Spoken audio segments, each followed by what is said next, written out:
Curiosity. What are you so curious about? Everything, Mr. Curiosity. Alrighty, folks, Mr. Curiosity, da, da, da, da, da. You like that big intro, Samantha? Oh, I love it. Is back. And now we have, I'm going to say, Joe Snedeker here, by the way. And we have maybe, I got to watch my words here, a national celebrity in our midst, but a local girl. So I'm going to give you the introduction that I got from your website. Are you ready? Oh, gosh. Yeah, go for it. You wrote your own bio, right? I know, but I haven't updated it since like before the pandemic. All right, folks, we have Samantha Ruddy here, who has performed on The Late Show with Stephen Colbert, headlined Caroline's in Broadway, been heard on NPR, has appeared on videos for Comedy Central and Marvel. She has performed at comedy festivals like New York Comedy Festival, San Francisco Sketch Fest, and Melbourne International Comedy Festival. I mean, I'm getting intimidated by this already. And her debut comedy album, Logging Out, was named one of the best comedy albums of 2020 by NPR. I can go on and on, but I'm not, because I'm going to get bored. You're just too good. You're just too good. Now, here's the deal. We have Samantha Ruddy. Oh, my God, no, please. But it sounds like so much for how aggressively average I am. Here's our connection in the universe. I have to get this out to the people. All right. Your father, I don't even know if I know your mother, but your father has the same nickname as what you've called him since you were born, and that is Big Daddy. Big Daddy. So I know For the record, I no longer call him Big Daddy. I call him Dad, because Daddy has taken on a very different connotation over the past. Oh, you're right. Okay, Sal, you got to watch. So it's extremely funny to me to watch like 70-year-old men come up to my father and be like, Big Daddy. Big Daddy. Hey. It's very funny. Well, I think your dad is probably 6-7 years older than me. So when I was growing up, he was always the older guy in the neighborhood. And I knew some of those guys. But yeah, to think about this, when you were born, how old are you, may I ask? I'm 30. So, I mean, so I was born in 92. Yeah. So I'm still in my 20s to near 30 when you were born, just to put in perspective. Now, did you grow up watching WNEP then or no? Oh, God, yeah. Okay. So I'm not going to lie to you. I'm fangirling a little bit. What? Yeah, you were my weather guy. My top one weather guy. No offense. Weather guy. Well, could I ask a little bit about your beginnings? Because where did you grow up? So I grew up in Mayfield. Yeah, that's what I thought. So you went to Lakeland, or did you go to private school? No, I did. I went to Sacred Heart. Now, why so hoity-toity special, better than a public school? Why? You think Sacred Heart is hoity-toity? For us public school scumbags, yeah, it's hoity-toity. Oh, my God. Sacred Heart was not hoity-toity. Yeah, but you have to admit it had a connotation of private school, a little bit of that. I guess, but when I went from Sacred Heart down the line and went to O'Hara and met kids from Green Ridge, I was I'm a hick. So it's different levels of hickdom. Yeah. Right? I mean, I guess the grass, my hoity-toity is someone else's hick. So yeah, that's funny. So your dad is, I don't even know what to call him. You're brought into this family where your dad is like this business tycoon. Is that okay? Yeah. Can we say he's a business tycoon? You could say he's a business tycoon. Yeah, I mean, I think it accurately describes. He's a very serious business dude. And I don't even know what he does. I don't even know what he does. But do you have any siblings? I don't understand what he does. Yeah, I still don't understand what he does. But he is Big Daddy. And do you have any siblings I need to know about or no? Yeah, I got 3. I didn't see. We should know all these things about each other. So when you say you would watch WNEP and you knew, I'm sure your dad, because we know each other, said something like, "Oh yeah, he's my buddy, Snedeker on WNEP," when you were a kid, right? Or no?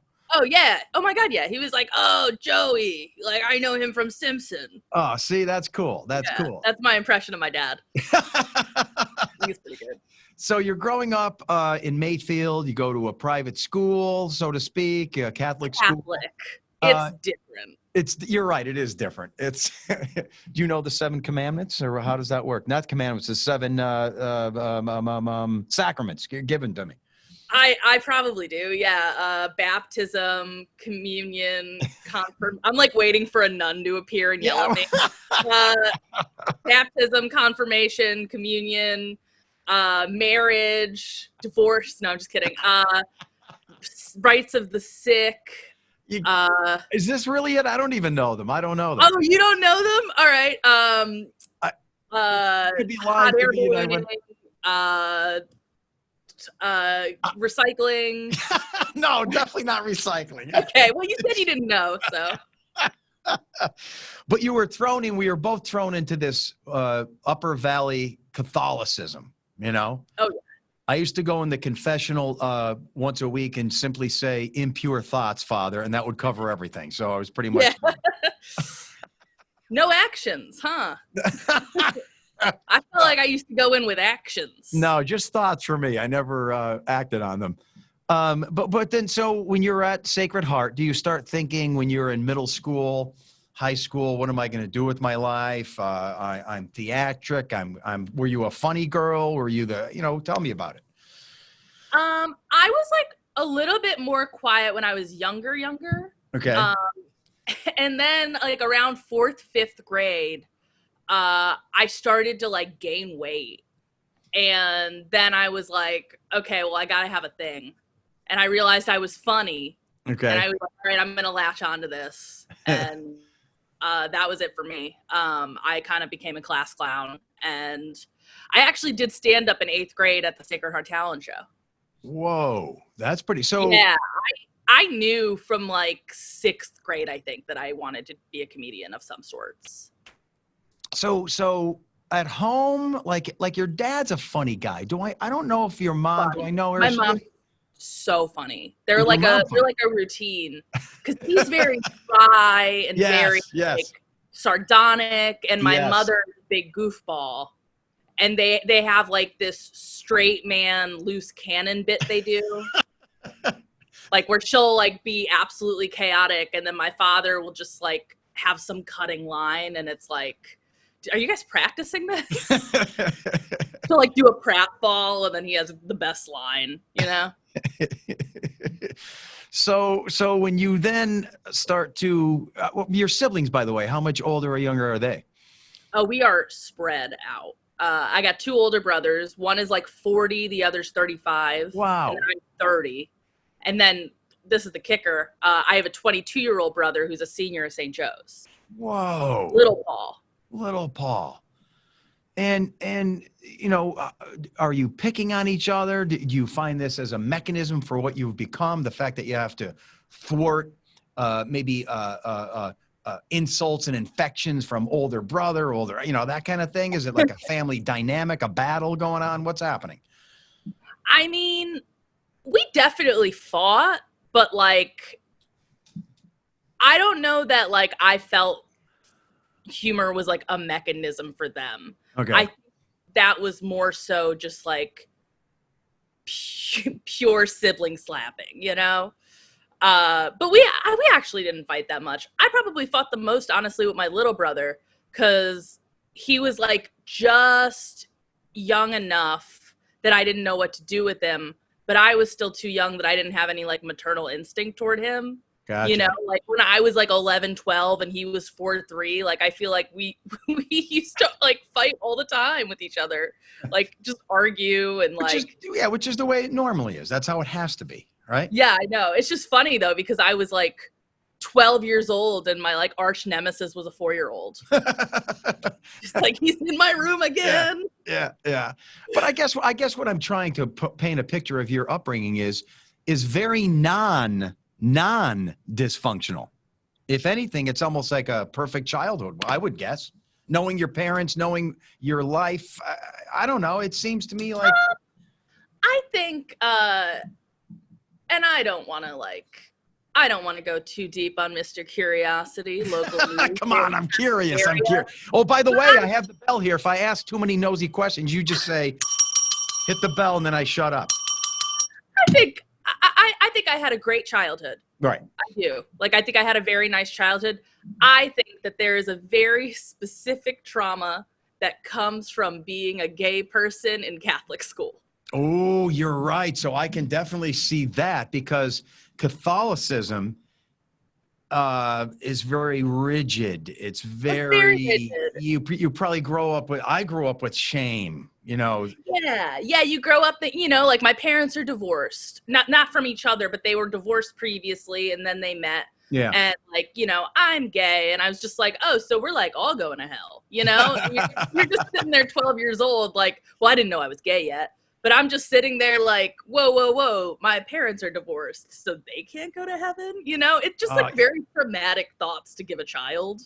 No, you're right. And if I can inject too on a similar note, because we're one with this, my mother used to get, like all women in the 70s and 80s, these catalogs in the mail. Now I'm 12, 13 years old, and I see like a Fredericks of Hollywood catalog. I don't know if you're familiar with that. I've heard. Yeah, the but that's just Victoria's like Secret of Yore. Yeah, it's like Victoria's Secret. It's like what a mom gets. I don't know. Yeah. And I remember seeing these things in this catalog and having these thoughts. And I'm going through puberty, and then I'd go to, you know, my Catholicism classes once a week, and they'd be like, those are thoughts from the devil. You are a sinner. And I'm like, wow, what? Not knowing it's all normal. You know, it's just biology acting out. But I'm filled with guilt, you know? Yeah. And yours is similar, but different. Yeah. You know, I mean, I just remember being like, because I was like a religious kid for a minute there. Like, I remember like. As I was, you latched on. You latch on. Yeah, I remember like 6th, 7th grade. I was like, oh, like I really fell down a rabbit hole of like getting super into Catholicism. And then I sort of like kind of realized that like drinking was fun and doing bad things was fun. And like, you know, maybe I don't have to follow all these rules. Ooh, and then I sort of gradually made my way out until I was like 18, and I was like, oh, okay, I'm gay. And then I kind of fully stopped going to church. But my mother still goes every Sunday, and she would love if I came with her, and she would hate this interview. Oh, I know. Well, it's a generational difference for sure. And I don't know this answer. I'm not playing dumb. Hasn't the Catholic Church hopped on to the whole gay thing now, or not really? No. My girlfriend's an Episcopal, and they are very gay friendly. They're like a relatively more liberal church. So I've gone to a couple services there with her, and I volunteered at a summer camp with her that's in the Episcopal faith. But the Catholic Church is still pretty rigid. Like Pope Francis is great on like feeding the poor. Yeah, right. But on like social issues, they're still pretty rigid. I thought so too, but it'll come around because free thinkers will eventually take charge. Trust me. Science rules, biology rules, truth rules, and that'll trump. I don't know if we'll be here to see it, but I hope. Who knows? But anyway, so once you get into 17, 18, where do you decide to go to college? I went to Syracuse. Okay. Yeah, I decided to go to Newhouse, which is like their broadcast. I'm sure you know, it's their broadcast communication school. Everyone their grandmother everyone knows Syracuse Broadcast School. Yep. Yeah, and then you know what? I actually dropped out of the Newhouse program because I didn't want to get up at like 7 a.m. to go like film documentaries. I was like, okay, this actually doesn't sound very fun. How about waking up at 3 a.m. to do forecasts and the WNEP? Yeah, not for me. I work at nighttime, Joe. It's not for me. Jeez, I can't do it. So you ended up with what degree from Syracuse? Tech. Yeah, I wound up. I'm the only person in the world to drop out of film school to go to tech because it's easier. So is it like IT, coding? What is it, all this? All of it. I got an information technology and management degree, and it was like a little bit of everything. Like I took advanced networking. Like I was like doing some hardware stuff. I was doing web design. I wound up focusing on web development. So through those years, though, at college, are you doing stand-up comedy there? Are you the funny girl? I'm doing comedy there. I started doing improv, actually. You know, Chris Barnes. I know Chris Barnes? He's on my podcast. You got to check them out. We talked an hour. Chris Barnes. I do. Yeah, I love Chris. He taught me improv when I was like 14. Chris is a god. Chris is a character. I love him. Yes, I know. He taught me improv when I was like 14 years old. I did Comedy Dojo down in the basement of the Cultural Center with him. Get out of here. Yeah. So I did that in high school. And then when I went to college, I joined a sketch group. And we used to film little sketches. And we had one go really viral called Boeheim and Rhapsody about Jim Boeheim. Okay. And then I started doing stand-up when I was like 20. So I was about finished with college. And I swear to God, I almost failed out because I got so invested. I like stopped going to like classes. I like just was like, I would drive like 3 hours to do an open mic in Buffalo because there like wasn't much in Syracuse. There was only like 2 open mics. It seems, Samantha, because I listened to Bill Burr, one of my favorite podcasters and comedians. Oh yeah, he's hilarious. It seems like, because he has the same type of stories, it seems like you comedians, it's not even a choice for you. It's like you're pulled to this like a magnet, and it's not even conscious. I got to do this. Nothing else matters. It's like a calling. As soon as I realized I was good at it, I was like, all right, this is what I have to do. And I honestly, probably not the smartest decision. Like I had a tech degree and I was just like, no, I'm going to try this 1 in a million thing. And honestly, I still don't know if it worked out. But so far, it's going all right. Well, life is a work in progress. You know that. Come on. You got to keep pushing. You're never finished. Yeah, you got to follow your passion. So when does it start to kick into gear? When you graduate college and you're looking for a job, how do you start getting on these national programs and being recognized? When does that start? So I get out of college. I get a tech job. Okay. I get a job making targeted ads for people. I'm so sorry. But in my defense, I was just making sure that like, if you lived in Minneapolis, you didn't get a coupon for Texas, you know? That's what I was doing. And I did that for a few months and then I quit. And then I cycled through jobs. Like I would be a nanny. I would quit. I would dog walk. I would quit. I would temp. I would quit. So 21, 22, 23 years old, this is what all these things are going through. Yeah, that's exactly the age. Like 21, 22, 23, I'm like doing open mics in the city, starting to get put on the good shows, starting to meet people that like are better than me, starting to like get to do the road a little bit. Like I got to go on a tour when I was 22 around the South. And that's that's one of the reasons I would quit jobs. Like I would do a job, I would get an opportunity to do a tour or something, and I would be like, all right, I'm out. And then, you know, and it helps that I had the safety net of my parents. You know, I knew that if I quit my dog walking job to go tour and things went south, I wouldn't be homeless. I was going to say, I was going to say, what is Big Daddy saying through this whole process? Is he saying, yeah, that's good, I want you to do this? Or is he kind of, you know, I'm a dad, or, you know, we want our kids to follow their passions, but we want them to have, I guess, a solid backup plan. It's tough. Yeah. What's Big Daddy saying? I think because I had the tech degree, they weren't that worried because they knew I would always kind of have something to fall back on. Right. I mean, as much as they were excited about having me in Newhouse at Syracuse, I think they were a little relieved when I wound up getting the tech degree. And you know what? Like they were very supportive, but also like I think appropriately apprehensive for a little bit. And then around 24, I got signed by a management company. 24, I got like signed. An agent type thing? Yeah.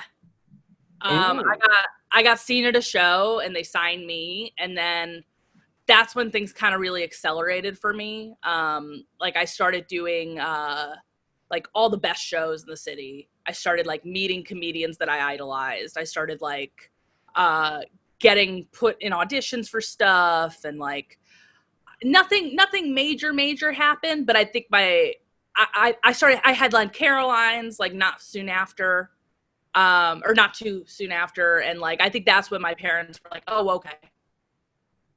So this is viable. So and so the whole time though, when you're doing this, is there a deep confidence, like you believe in yourself to the point, like, or do you have to pump yourself up and say, I can do this? Like, you're meeting these people, you're going to these big gigs. Is it intimidating? Yeah, you have to be delusional. You do. I'm I wondering. can't remember who said this. I think it was Jimmy Fallon, but like, you have to be delusional because like you have to just believe that you belong there. Like, so often at that stage of my life, like 23, 24, 25, I was the worst comic on the best shows. Okay. That's the level I was at, where I was like getting the best shows in the city, but like everyone else had TV credits and I was nobody. So and at times, are you bombing and embarrassed, or there's not much? No. There's not much. No, I don't really, I knock on wood, I don't bomb that often, because when I'm doing shows like that, I only do material that I know works. Like, I don't mess around. Like, especially when you're the worst comic and all the comics are like, they have Comedy Central half hours and they've been like on a sitcom. Like, you want to murder, so you do your like absolute best material. Yeah, but still, Samantha, because I do TV for 30 years almost, there's still butterflies and that hot feeling you get before you have to perform. Oh, yeah. That had to overwhelm, and sometimes when that hits, then it takes away your confidence without your approval. Yeah, I don't get that for live audiences. Oh, you don't get that? Wow. No, I get that for TV. You get that for TV? Interesting. Yeah. Interesting. Yeah, that's when it's a live audience, I'm like very confident and like able to connect almost immediately. And as soon as there's a camera there, even if there's a live audience, that's when I get butterflies. That's when I get nervous. I find that hard to believe, because people, when you see them, it's their physical presence of all this massive humanoids that would take away from confidence. But when it's a camera, it's just a piece of inanimate, equipment. I would think it's the opposite, but hey, whatever works. Yeah, the camera's unseen people. Like, in my head, these are people, I see them. But a camera, that's like, I don't even know who's watching this. Unseen. Yeah, that's what gets me going. Like, so when does it start getting your first like national show? Give us some gossip. For our listeners, we want to know what it's like when you go to a big Colbert show, or like you were a couple of weeks ago on Jimmy Fallon. Like, what's the setup? Is it very ritualistic and standard issue and cold and sterile, or next, all right, yeah, have a good day, next? Like, how does it all work? So my two late night experiences were very different from each other. I did Colbert when I was like 26, I think. I was a baby. Okay. It was 2018. I taped it. And I watched it on YouTube. I watch all your stuff. Thank you. Yeah, I taped it, and it was like, it's always like gone in a flash. Like, it's this big thing that takes months to do. Like, so you send a set in, you get notes from the booker, you go back and forth. They're like, you can't say gun on TV. I'm like, I want to say gun on TV. They're like, well, you can't. And like, you go back and forth, and then finally your set gets approved. And so you have to have an entire set approved. Whenever we see a comedian on a national, oh my God, yeah. Of course, all right. See, well, these are things that us ignorant masses don't know. I don't know. No. I'm just saying, because like someone said this to me the other day. They're like, think of it this way: like, you have NBC or you have CBS for 5 minutes, like, right, nationally. So it's like, you're not going to be allowed to like just go up there and riff, Yeah. Like, they want everything written down. You have to do a transcript. Every time I've done late night, I've had to send a transcript. And do they ever try to alter it, or no? Like, besides, you can't say that. Like, hey, that joke's not going to work. Try another one that kind of change this word. Oh, yeah? Yeah, every time. Every time. How about that? Yeah. I know very few people, unless they're very famous, who don't get notes. At least like a compass or Wow, I never would have guessed that. But when you show up to, say, Colbert, is it like a door you knock on? You get out of your Uber? Like, how does that work? So they send a car. They send a car. They send a car, and you get there, and you get out, and there's immediately like a bunch of pages. Like, have you ever seen 30 Rock? Yes. Like Kenneth? Gotcha. Okay. There's like 4 Kenneths who like grab you and usher you into the building. And then they give you anything you want, Joe. Really? Anything. It's say, like having a genie. Get out. Give me 10 Twinkies. They're going to run. Yeah, you're like, I want M&Ms. They're like, okay. You're like, I want whiskey, which I did. They'll get you it. Get out. Yeah. They were like, we think we have some in the basement. And like one of the Kenneths just ran down and grabbed whiskey. And I say Kenneth, not to be disrespectful. No, I got you. You are the backbone of society. It is the hardest job. But they went and they grabbed like anything you need. You know, like, oh, your shirt's a little bit wrinkled. Let's steam it. You know, you do hair and makeup. It's like, oh, they do that too, hair and makeup. Oh yeah. What if what if your bit is to look disheveled, and what if your bit is to have a crooked T-shirt on or something? And will they say that's not going to work? No, I'm sure.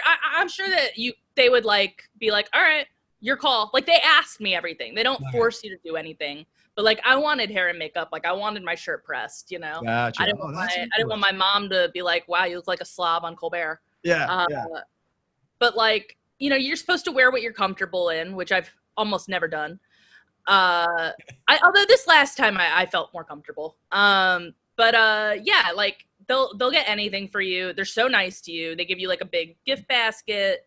Colbert tapes very differently than Fallon. They're very different experiences. So I'm about to really ruin some TV magic. Uh-oh, this is it. See, folks, Mr. Curiosity is getting deep. Here we go. Colbert's not present when you do stand-up. What do you mean? He introduces the comedian. You come out. Yeah, it's TV magic. Well, I don't understand. So when he introduces you, what happens? That's taped? You're not actually there. It's pre-taped. What? Your piece was taped? So what they do for Colbert is they have a big stand-up show in the Ed Sullivan Theater. And they're very clear on the tickets that Stephen will not be there. And they get like 6 comedians.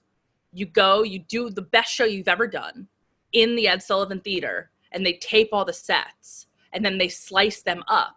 And when they have a week where they don't have enough material to fill it, they put a stand-up in. And then they have Stephen tape their intro, and it cuts over as if he's there. Well, see, Samantha, we appreciate your honesty here. We're cutting right through the truth, and we're knocking down walls. Yeah, that's what it's like. And honestly, it's in some ways it's less nerve-wracking. I was gonna say, yeah, because you're just doing a cool show, and you're still in front of an audience, correct? Yeah. Oh, yeah, an audience that's like thrilled to be there. Right, but it's not the Colbert audience. No, it is the Colbert audience. It's not the live Colbert audience. It's a lot. It's like so they are there because they got tickets on the Colbert website, but It's called the Colbert Comedy Hour, and it's very clear on the tickets that he will not be present. It's like comedians they've curated that you'll like. No, but so if I got tickets to Colbert, or is it something different than the live Colbert show versus the comedic part? That's what I'm still confused about. Yeah, so it's like different. So if you want to go see Colbert and the guests and stuff, that's a different ticket. And then this is the Colbert Comedy Hour, and it's like they'll tape it on a Friday when he's like not there. Not there. Oh, so you didn't meet him? No, I didn't. And some comedians do. Like every now and then they'll have a comedian and they'll do it the traditional way, like during the show when he's there. But over the past few years, they've done the Comedy Hour splice it up thing. Interesting. What about Jimmy Fallon a couple weeks ago? What was that all about? That was very traditional. Okay, so let's hear that. Car picks you up. Car picks me up. Kenneth's take me into 30 Rock. Same procedure. And then what? Very, very sweet guys. They're all very nice. And then I got my little whiskey. I brought some friends with me. They gave me a bunch of gifts and stuff. I got to meet the kid from Stranger Things, Gayton. He was so nice. Okay. I got to look at Elizabeth Olsen. I did not meet her. And then, I was actually getting changed, and he knocked on my dressing room door, and I thought it was like my buddy who was like there with me. He went to get a water, and then I was like, oh wow, it's Jimmy. So Jimmy, does he do this purposefully to all of his guests, or he just happened to knock? Yeah, he does. He opens the door, and there you are. Hey, I'm Jimmy, and like that kind of thing. Yeah. He was like, hey, thank you so much for doing the show. Wanted to chat with me a little bit. Which honestly was so nice and really helped with nerves. Get out. So you and Jimmy just hanging out, chatting. Yeah, so he just comes back to your dressing room and he chats it up with you, and then he's like, all right, we're gonna go start the show soon, so like I'll see you out there. And just like he is in TV, like he kind of a hyper and friendly guy. Yeah, just like a real golden retriever of a guy, real nice. Yeah, that's interesting. Yeah, just like a big sweetheart. And then you go out, you do your set, you're like dying. And then you go over to the couch, you get to sign off with everyone, and then it's over. Wow. But, and then we did get to chat a bit, and he was very nice. I told him about I was a big SNL fan when I was a kid. I mean, I guess I still am. Sure. But I was like obsessed when I was a child, and I used to watch the best of Jimmy Fallon like all the time, that DVD. And so I talked to him about that for a little while, and that was fun. He probably appreciated it. I don't know if he hears that all the time. I wonder. He did actually, because he told me that he actually got to pick those sketches himself, which I did not know. Get out. So all this information, this is cool. This is cool. Yeah. Now, one thing, and I know you're not going to badmouth Jimmy Fallon, so here's the bell ready to go. Now, and maybe I'm talking like the old guy now, but do you like the way comedy is going? Just 10, 20, 30, 40 years ago, your Lettermans, your Carson, your Jay Leno, they had edge. They would be slightly abrasive to people. They would knock people down. That was a part of what comedy was and is. And now the Jimmy Fallons and maybe even a little Jimmy Kimmel, it's more like cutesy, let me dance with you, he. You know what I mean? Is it becoming less edgy and more cutesy what Fallon is doing versus like a Letterman, which had a sarcastic edge? What do you think about all that?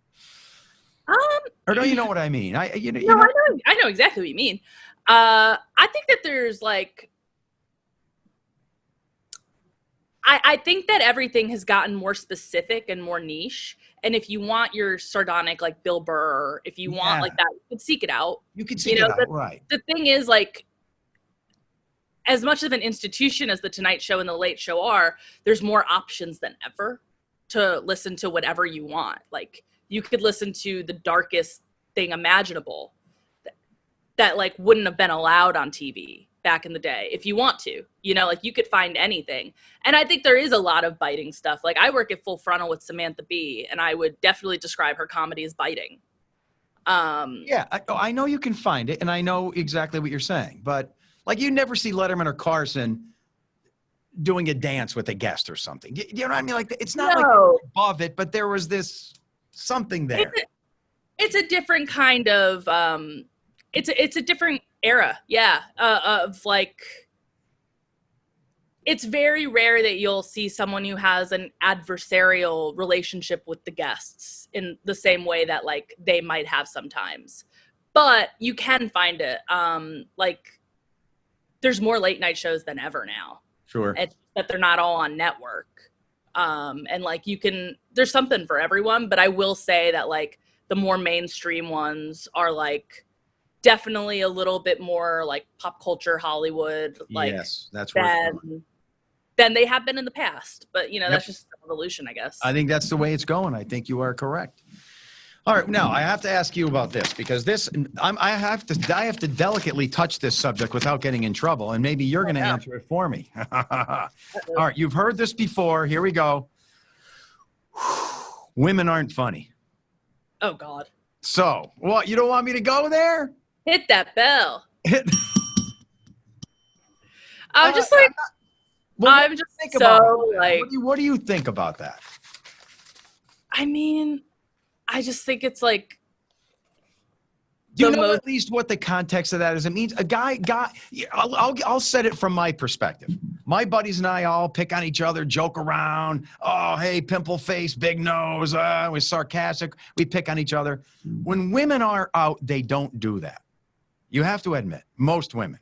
We're dealing with stereotypes. So it seems like the male, for whatever cultural reasons, we pick on each other. You make fun of each other. And the ladies, not so much, at least in front of each other. And that maybe leads to this belief that women, of course, there's funny women out there like you and others. I have a list here. You have your Ellen DeGeneres, your Kate McKinnon, you have your Amy Schumer. Let's go to Joan Rivers. Let's go to Silver. I can't do this show. Go, come on. I'm just saying women are funny, but it seems like, help me here. Go. You know, get mad at me then. Fire back at me. Get mad at me. Whatever you want to do, give it to me. Here we go. Okay. I think that it's like, you could tell me I'm an idiot and I'm wrong, and that's fine. I don't think you're an idiot. I do think you're wrong. Okay. I just think that like we are conditioned as a society. I mean, that could very well be it. It could be all be brainwashing. Men is to view things that men like as good and things that women like as lesser. It's just how it is. Like, I think that when something appeals to women, like if a female comic mostly appeals to women and does not appeal to men, societally will be like, she's not funny. But if a male comic only appeals to men and doesn't appeal to women, society will be like, he's funny. We cater to a gender. We are not an equal country, as you can see from Roe versus Wade and everything. And just I'm with you all the way so far. I'm with you all the way. I got you. And, you know, I just think that, like, the idea that women aren't funny just comes from an inherent, like, view that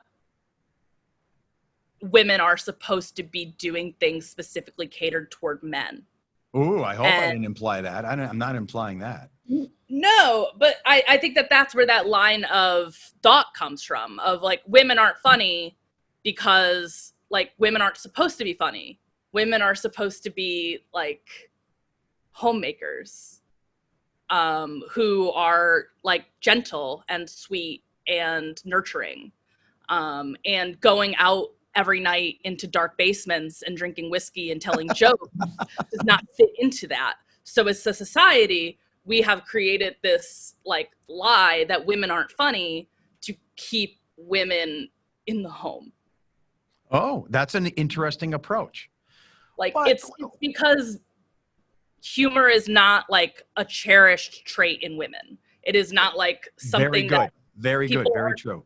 We don't nurture it in women. Like, but Samantha, let's cater at least to science a little bit and some biological innate trends, whether they're cultural over thousands of years or societal over decades.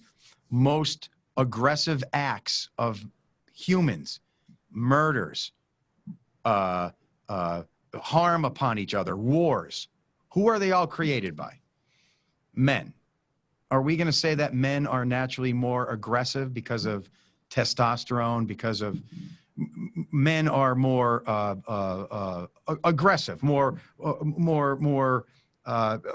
violent? You're not going to argue with that, are you? And as a man, I'm not offended by that. I'm saying, yes, there's some biology there. Would you say that is true? Most murders, most aggressive acts, most crimes are men. So what's wrong Joe, I'm here to break the glass ceiling. Okay. What do you mean? I implied I'm going to be a murderer. No, but you see what I'm saying? So if I'm okay with that, what's wrong with saying the opposite, that a lot of female characteristics tend to lean more towards nurturing and caring, and that's not a bad thing. Well, I think because one is true statistically. Right. That, you know, no offense, boys, big fan of the boys, are responsible for most violent crimes. Right. But I'm not offended by that. I'm not offended by that. I know I'm not a violent. But the other is not, the other's not statistically provable. The other is a matter of opinion, of like, I don't find women as funny, or like, No, I'm not trying to connect those two. No, I'm just saying there are, I think, no, I hope you don't think I'm trying to, no, first of all, I'm not even saying women aren't funny. I'm saying that's out there in the world. So I thought. It's undeniably out there. And I'm not saying that these things are attributed to you. I'm not saying that you said these things. I'm saying you brought up a line of thought. Right, because you are a woman comedian. I just thought we'd address that. That's all. Yeah, no, I mean, it makes sense. I think that are women typically more nurturing? Yeah. I mean, I think that women are, but I don't think that it has a bearing on if someone is like a certain personality type. No, but I just think maybe in some weird, bizarre cultural way, whether it's stereotypically inflicted upon us since we were born in this culture, but when men pick on each other and make fun of each other, it's coming from a place where there's a lack of nurturing skills and we don't know any better. Whereas women have a little bit more nurturing and caring skills. I've seen that when my parents were ill and my dad had passed away. My sister amazed me with what she was doing, and I felt like a goof. I didn't know what to do.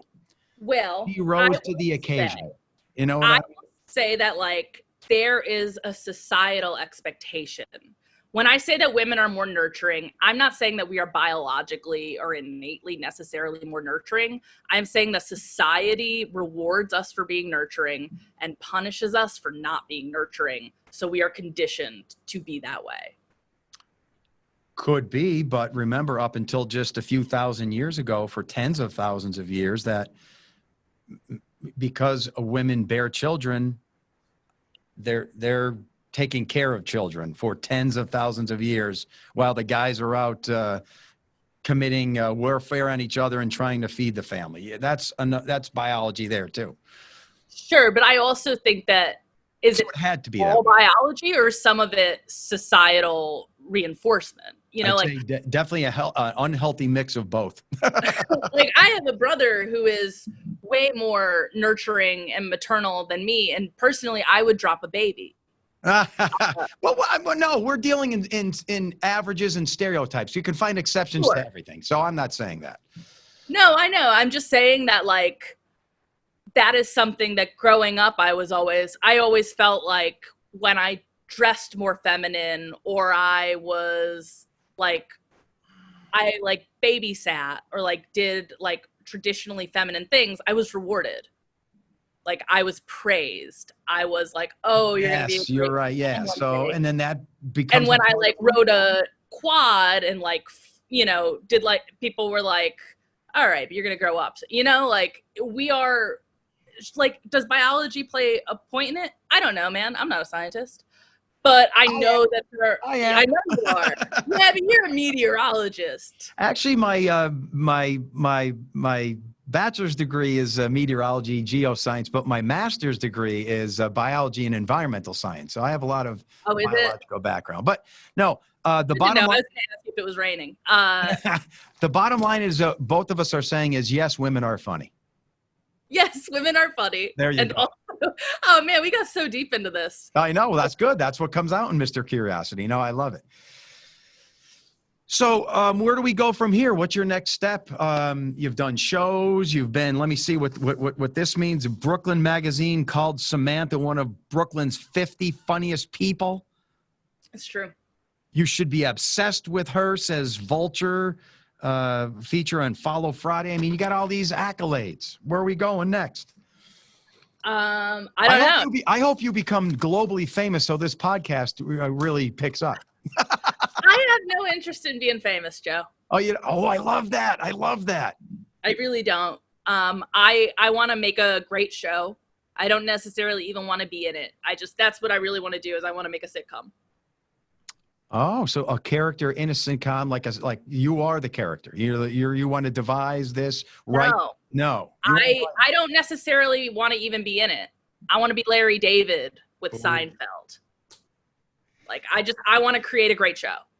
So now you brought up a name that we can talk about quickly before, because I think I'm running out of time for you. Larry David. So do you love his work? Yeah. Yeah, me too. It's awesome, right? Yeah, he's great. He's great. He's great. And that's twisted and deep and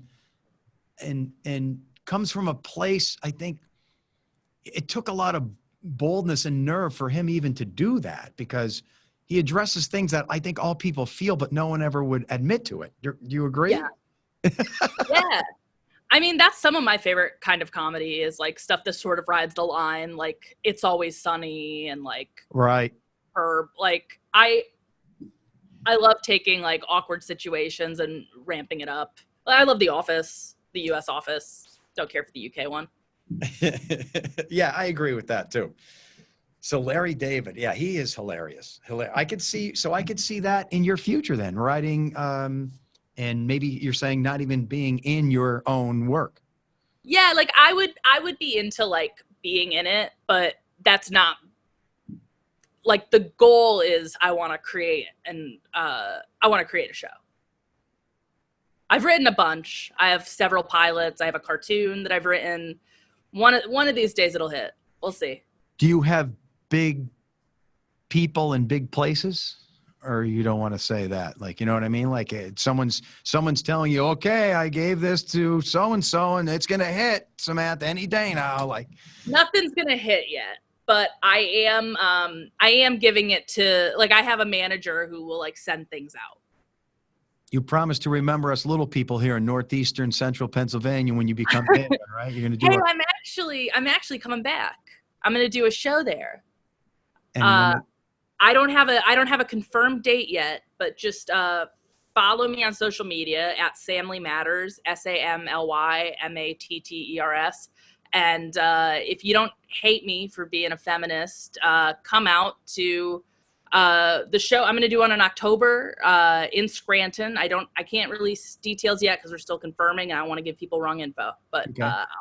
I'll be around. So you can be found on Facebook, everywhere, Instagram. Are you doing TikTok? I'm all over the place. Search her name, Samantha Ruddy, and you'll find all of her greatness. And you threw that feminist at us at the end here. Who's going to be offended by that? Why did you say that? Some people. Oh, I just think because we not argue, but we like. You know, we went back and forth about biology for like 15 minutes. And I feel like it could have been off-putting for some. I hope not. I thought we were just speaking the truth and expressing some viewpoints. I thought good stuff. Oh, I didn't mind it. I'm just saying, you know, if you didn't like that conversation, you might not like the show.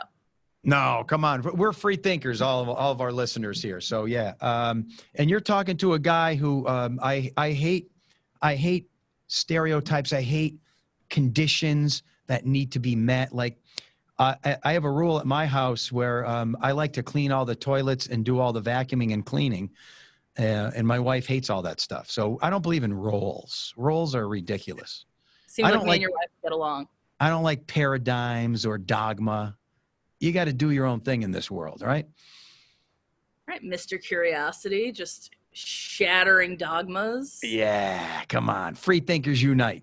Well, thanks for everything, Samantha. This was great, and we can find you all over the place in the future, and maybe back here in northeastern PA. We'll be looking out for you. Yeah. All right. Thank you, Joe. I appreciate it. Thanks for your time. Curiosity. What are you so curious about? Everything, Mr. Curiosity. About